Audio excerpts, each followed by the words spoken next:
When you hear this, tell me what you think. Prioritize being helpful over being important. The more you help, the more important you become. I think it means the more you are benefiting people's lives, and that means lending a helping hand. Anytime you're lending a helping hand, you're benefiting somebody else, because two hands is better than one. Mm-hmm. So people are going to see you as somebody they can lean on. So that makes you important in their lives. That's the truth. The more people you help, the more people that lean on you, especially when you're really helping, like helping people with their mortgages and rent, their kids' school, gas, shit like that. Shit, even cutting hair. You know, whatever you're doing, whatever your trade is, and you're helping your family and the people closest to you, and you're doing it for free, whatever it is. If you're a plumber and you're fixing everybody's plumbing issues for free, You're important. you're important. Yeah. No matter what you're doing, especially if you're a professional at it. And I ain't talking about like being certified, I'm talking about being the best. When you know you got a family member, they doing something and they're really good at it, you know, to brag like, oh, I got a cousin that do, because they're the best at what they do. Yeah. Very helpful. Everybody gonna need a plumber. Especially when you start buying property and you got to solve the issues yourself. But yeah, so it's... I think the need. Hold on, so it's saying prioritize being helpful over being important. The more you help, the more important you become. Wow. But it's like, are you helping just to be important? You know, I was thinking that it's a double-edged sword, because it depends on the person and how they're using it, because one way or the other, you're benefiting somebody because you're helping them. But in what way are you helping them? Is it for them, or is it for you? Because then that becomes kind of like you're holding things over their head in a sense, because if you're that kind of person, then you have that kind of power to do that. Yeah. And then I believe that starts, and I don't even think that person does it on purpose.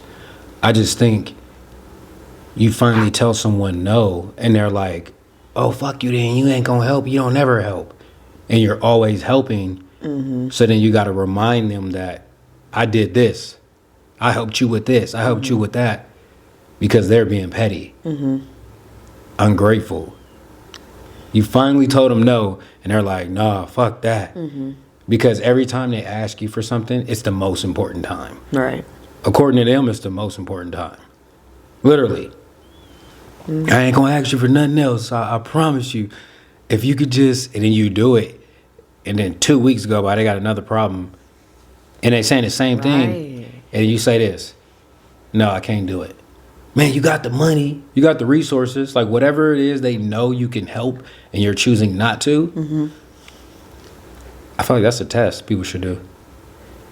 You should let people know you're good at something, like it would be like cutting hair, doing hair, whatever it is, and show them you're hella good, and then refuse to cut their family and friends. Make them go to the second best this, the second, they'll start to appreciate you. Yeah, they'll stop. You know, it's crazy because they start to treat you like you're regular, even though like you're very special, because you're important to them, because they really need you. But then they start abusing it and start treating it like this is, you're supposed to. Like, you're not a person. Like, I'm supposed to. I don't like when people start telling you what you're supposed to do, because they always speak, hypothetically speaking, meaning they'll be like, if I had the money, I'd do it. We'll never know. We'll never know, because you just speaking on you needing something. You don't have anything to give right now, right? You need something. You know what's crazy? It's actually manipulation. Yeah. Of course. Of course. Because we will never know. Yes. And then when it happens, where they at? We'll never know. No, as soon as they get the bread, as soon as they get the bread, they leave and then tell everybody, oh, I left because people was hating on me. I couldn't do this. I couldn't trust no one. Bro, you ain't give no money to nobody. You didn't. It ain't always about the money. Because when you have money, you start having access to certain places and things. So you don't actually have to give people money anymore. You can give them opportunities. And then let's just say your cousin know producers, and you're not trying to put your cousin in their face. Like, that's a hater move, but niggas really do that. Because they know, if I give this cousin the opportunity, I know my cousin dope. And then he trying to be a producer, he might make more money than me. So they won't put you in situations that benefit you. It always be opposite of your niche, your thing. Really think about that. Like, a lot of these rappers know they got cousins to where all they got to do is take him to the studio when he working with a dope ass producer, and let him get in the booth and do a verse, and they like, who is that? You know, what's crazy is because, like, why can't you guys both compete in the same industry? Like, if you have the way in and it's hard, it's a gatekeeping industry, why can't you? Now we both compete in here. What's wrong with that? Why you want to be big dog? Somebody always got to be the big dog, right? Yeah. When in reality, if you're trying to help your family, it's best to have hella big dogs. It's important for a lot of everybody's dad. Us. Everybody's dad or big brother needs to be a big dog. Mm-hmm. It ain't no such thing as one big dog, because I'll be damned. Ain't no nigga gonna tell me how to move. Mm-hmm.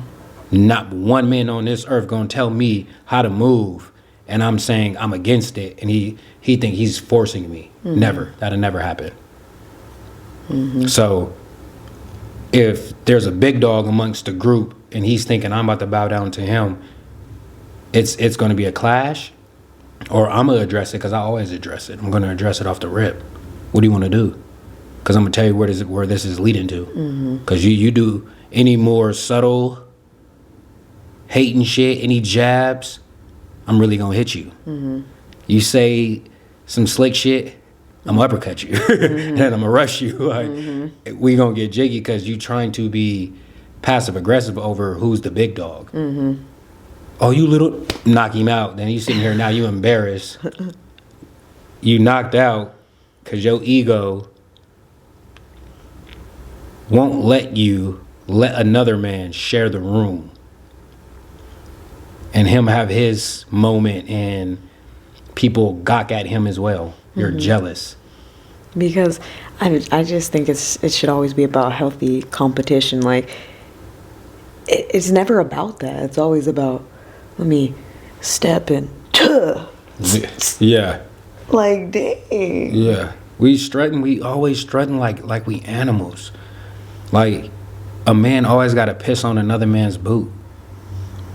And a woman always got to fucking grab at the next girl's tail. Right. Pull her hair. Knock her down. What is it? Fucking humble her. It's not your job to humble her.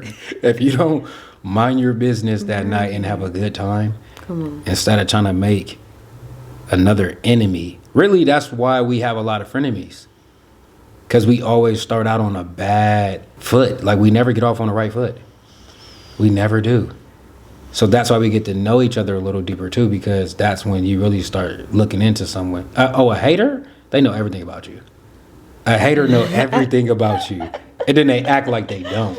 That's the whole point of why they always saying, like, don't nobody know you. Got a whole book full. Yeah, but they the only one saying that when everybody else is literally telling you about yourself. Hey, man, you're great. Oh, man, you got talent. And then there's one person in here like, who is this? Why even comment? They got to let people know they don't know you.